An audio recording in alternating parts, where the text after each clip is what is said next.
नमस्कार दोस्तों, तो स्वागत है आपका फिर से मेरी एक नई वीडियो में। तो दोस्तों आज की इस वीडियो में मैं बात करने वाला हूं ट्रस्ट के बारे में। तो दोस्तों ट्रस्ट वो होता है, ये ट्रस्ट वाले की बात नहीं कर रहा जो हम एक दूसरे के ऊपर करते हैं, जिसको भरोसा बोलते हैं, वो नहीं।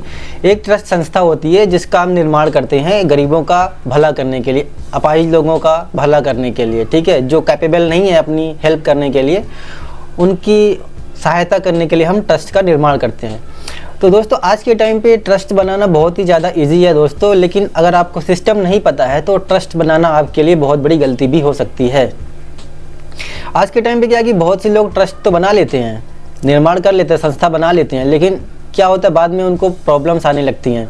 जैसे अभी मैंने एक रियल केस हैंडल किया हुआ है। उन्होंने क्या किया, संस्था बना ली, ट्रस्ट बना लिया, उन्होंने रजिस्ट्रार को रजिस्ट्रार में रजिस्टर भी करा दिया, 3-4 ट्रस्टी भी ऐड करा दिए, ट्रस्ट का पैन कार्ड भी आ गया, बैंक अकाउंट भी ओपन कर लिया। अब प्रॉब्लम यहाँ आती है कि अब उन्होंने संस्था बना ली, सारी चीज़ें ओके कर दी, उनके दिमाग में ये चल रहा है कि हमने सारी चीज़ें ओके कर दी, अब कोई दिक्कत नहीं है। अब जब वो बैंक में पैसा विड्रॉल करने जाते हैं तो उनको बैंक वाले बोलते हैं कि आपको अथॉरिटी किसने दी डोनेशन रिसीव करने की। प्रॉब्लम यहाँ आती है, और बैंक वालों ने उनका अकाउंट जो है होल्ड कर दिया, फ्रीज कर दिया, ठीक है। तो अब क्या गलती हो गई, क्या डॉक्यूमेंट ऐसा रह गया जिसकी वजह से बैंक अकाउंट ने ऐसा स्टेप लिया है। तो आज इस वीडियो में मैं सारी बातें आपको क्लियर करने वाला हूं, तो वीडियो को एंड तक जरूर देखें, ठीक है। तो चलिए वीडियो को शुरू करते हैं, ठीक है। तो आपको क्या क्या गलती नहीं करनी है ट्रस्ट बनाने के टाइम पे, वो मैं आपको इस वीडियो में बताने वाला हूँ, ठीक है। सबसे पहले तो बैंक अकाउंट आपका होल्ड क्यों होता है। डोनेशन आ गया, बैंक ने पूछा अथॉरिटी किसने दी, रेजोल्यूशन कहाँ है, 12A और 80G का रजिस्ट्रेशन कहाँ है। अगर आपने नहीं कराया है तो इस वजह से भी आपका बैंक अकाउंट होल्ड हो सकता है, पहला, ठीक है। और दूसरा मैं आपको बताता हूँ 12A और 80G का कन्फ्यूजन क्या है लोगों का। बहुत लोग ट्रस्ट बना लेते हैं पर 12A और 80G अप्लाई ही नहीं करते हैं। इसको अप्लाई करना क्यों ज़रूरी है मैं आपको बता देता हूँ।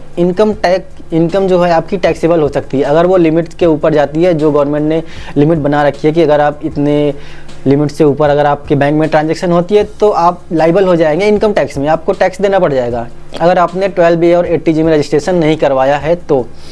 और डोनर को टैक्स का बेनिफिट नहीं मिलेगा। जो भी डोनर है, जो भी आपको डोनेशन दे रहा है, जो भी आपकी संस्था को डोनेशन दे रहा है, अगर आपने उसमें रजिस्ट्रेशन नहीं करवाया तो उसको इनकम टैक्स में उसका बेनिफिट नहीं मिलेगा। बेनिफिट कैसे मिलता है मैं आपको बता देता हूँ। मैं अगर आपकी संस्था को 10,000 रुपये का डोनेशन देता हूँ तो एंड टाइम पे अगर लास्ट ईयर के मैं लास्ट में अगर अपना मैं इनकम टैक्स रिटर्न फाइल करूँगा तो उसमें वो 10,000 का मुझे डिडक्शन मिलेगा और वो मेरे टोटल इनकम में से 10,000 रुपये माइनस हो जाएंगे। इस वजह से मुझे टैक्स कम देना पड़ेगा। आपकी संस्था को तो मैंने 10,000 डोनेशन दे दिया लेकिन वो मुझे बेनिफिट नहीं मिल रहा उस चीज़ का, ठीक है। इनकम टैक्स में उस चीज़ का बेनिफिट मुझे नहीं मिल रहा, तो ये है डोनर को टैक्स बेनिफिट नहीं मिलता है। और इनकम टैक्स डिपार्टमेंट से आपको नोटिस भी आ सकता है। स्टार्टिंग में नहीं आ रहा लेकिन इन फ्यूचर कभी भी नोटिस आ सकता है अगर आपने ऐसा रजिस्ट्रेशन नहीं करवाया हुआ है तो। और मैं आपको कंप्लायंसेस की रियलिटी बता देता हूँ। ट्रस्ट भी एक लीगल एंटिटी होती है, लाइक कंपनी, जैसे कंपनी होती है ना वैसे ट्रस्ट भी होता है, ठीक है। और बुक्स मेंटेन भी करना पड़ता है ट्रस्ट में भी। जैसे कंपनी में आप बिल्स वगैरह मेंटेन करते हो, बैंक की एंट्री करते हो, सारी चीज़ बुक्स जैसे मेंटेन करते हो प्रॉपर, वैसे ही आपको मेंटेन करना है ट्रस्ट में भी। और ITR भी फाइल करनी होती है ट्रस्ट की।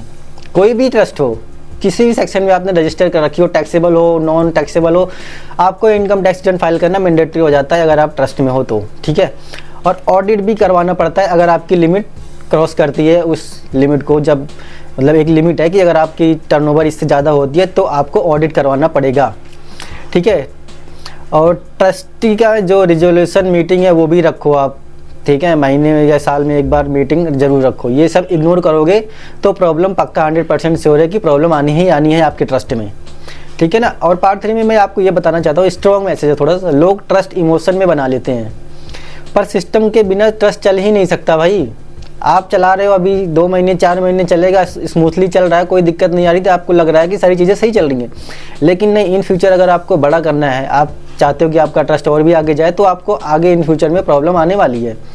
इमोशन से ट्रस्ट नहीं बनता दोस्तों, लेकिन कंप्लेंसेस से ट्रस्ट चलता है, बचता है, ठीक है ना।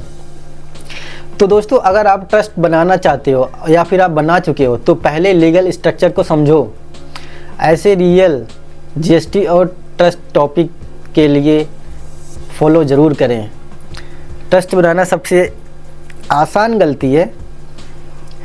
अगर आप ट्रस्ट बना रहे हो, ये वीडियो पहले देख लो। 90% लोग ट्रस्ट बनाकर यही गलती करते हैं, ठीक है ना। तो यही रहा इस वीडियो में, पूरा का पूरा मैंने आपको बता दिया कि ट्रस्ट अगर आप रजिस्टर करवाना चाहते हैं, आपको 12A और ATG का रजिस्ट्रेशन चाहिए, तो आप हमें कांटेक्ट कर सकते हैं।